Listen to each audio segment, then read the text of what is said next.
નમસ્કાર, CP24 news સાથે હું રેશમા આપનું સ્વાગત કરું છું. ગુજરાતમાં ઉત્તરાયણ તહેવારની પૂરજોશમાં તૈયારીઓ ચાલુ થઈ ગઈ છે. આ તહેવાર આવતા જ તંત્ર પણ હરકતમાં આવ્યું છે. રાજ્યના નાગરિકોને શુદ્ધ ખોરાક મળે તે માટે ખાસ ડ્રાઈવ યોજવામાં આવી. તહેવારની ઉજવણીનો લાભ લઈ કેટલાક લેભાગુ તત્વો બેફામ ભેળસેળ કરીને લોકોના આરોગ્ય સાથે ચેડા કરતા હોય છે. ઉત્તરાયણના દિવસે ઊંધિયું, જલેબી, શિયાળુ પાક સહિત તલની ચીક્કી જેવા ખાદ્ય પદાર્થોનું વધુ વેચાણ થતું હોય છે. Food and drugs commissioner doctor H.G. કુશિયાએ આ અંગે માહિતી આપતા જણાવ્યું હતું કે ગુજરાતમાં વિવિધ ઉત્સવોની ઉત્સાહપૂર્વક ઉજવણી થતી હોય છે. વિવિધ ઉત્સવોમાં જુદા જુદા ખાદ્ય પદાર્થોનું સેવન પ્રચલિત છે. રાજ્યમાં અત્યારે જ્યારે પતંગના તહેવાર એવા ઉત્તરાયણ તહેવાર નજીક આવ્યો છે, ત્યારે આ તહેવારમાં લેવાતા ઊંધિયું અને જલેબી જેવા ખાદ્ય પદાર્થોથી લોકોને નુકસાન ન થાય તે માટે તંત્ર દ્વારા તકેદારીના રૂપે પગલાં લેવામાં આવ્યા છે. દર વર્ષે તહેવાર ઉપર ફૂડ વિભાગ દ્વારા સ્પેશિયલ ડ્રાઈવ યોજવામાં આવે છે. હાલ 32 ફૂડ સેફ્ટી વાન ફિલ્ડમાં કાર્યરત છે. વિવિધ સ્થળ ઉપર જ ટેસ્ટિંગ કરી નમૂના લેવામાં આવે છે. રાજ્યમાં 14મી જાન્યુઆરી અને 15મી જાન્યુઆરી દરમિયાન ઉત્તરાયણ પર્વની ધૂમધામપૂર્વક ઉજવણી થતી હોય છે. આ તહેવારમાં પતંગ રસિયા સવારથી જ ધાબે ચડી પતંગ ચગાવતા હોય છે, જ્યારે આ દિવસોમાં લોકોના ઘરે બધા જ શાકોથી મિશ્રણ થયેલ ઊંધિયાની લિજ્જત પણ માણવામાં આવે છે. તો સ્વીટમાં જલેબી તેમજ તલની ચીક્કી જેવી વાનગીઓ પણ લોકો લેતા હોય છે.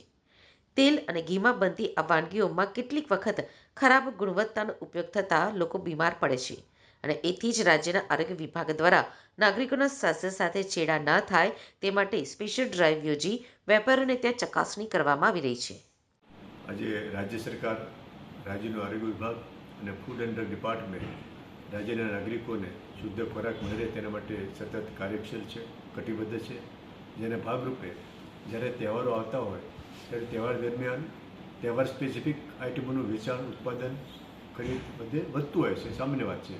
અત્યારે જ્યારે મકર સંક્રાંતિ આવી રહી છે ત્યારે ગુજરાતમાં, અમદાવાદમાં ખાસ કરીને ઊંધિયું, જલેબી તથા જે વસાણા હોય, શિયાળુના પાક બધા હોય, તલની ચીક્કી હોય, તલનું કચેરી હોય, તો આ બધી આઇટમોનું એક કોઈ લેભાગુ તત્વો જે સમાજમાં 2 થી 3% જેવા હોય છે, જે ખાદ્ય પદાર્થમાં મિલાવટ કરીને ખોટો નફો લઈ લેવાનું એમ રાખીને લોકોના આરોગ્ય સાથે છેડા ન કરે એના માટે ટીમ સતત કાર્યરત છે.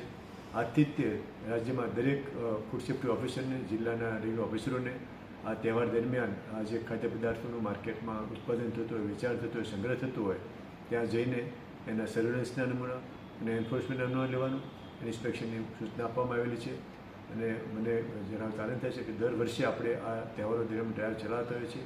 તો અમને એક સતત ડ્રાઈવ કરવાથી તથા એક લોકોમાં અવેરનેસ આવવાથી અને જાગૃત મીડિયાને લીધે આ તહેવારોમાં જે ભેળસેળ અગાઉ જે થતી હતી એમાં ક્રમશઃ ઘટાડો અમારે ધ્યાને આવ્યો છે.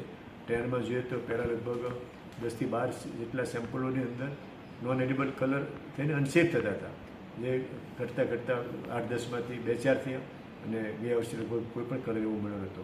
આમ છતાં કોઈ આ તકનો લાભ ન લે એના માટે તંત્ર સતર્ક છે અને સતત કાર્ય છે.